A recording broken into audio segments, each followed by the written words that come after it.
Everyone loves a celebrity football fan, whether it's a random sighting of Tom Hanks at Villa Park or David Cameron not knowing who he supports. Well, Stormzy certainly remembers which team from Manchester he supports. Celebrities in football in reality might actually be enough to make most fans' skin crawl, especially when the former prime minister or any other politician is clearly trying to make it look like they're real people.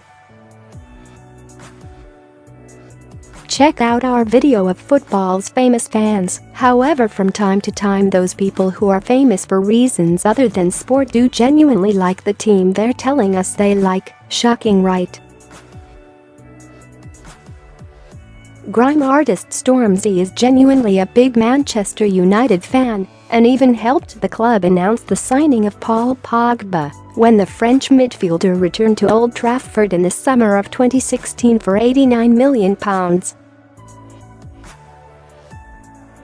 Stormzy, though, actually met Manchester City's Benjamin Mendy recently, a meeting that the Premier League leaders tweeted about. The 24-year-old recording wasn't happy that the meeting came out though, and Manchester United fans were loving his response. As nice as the Manchester City fullback might be, it doesn't look like Stormzy will be changing his allegiance to the Red Devils anytime soon.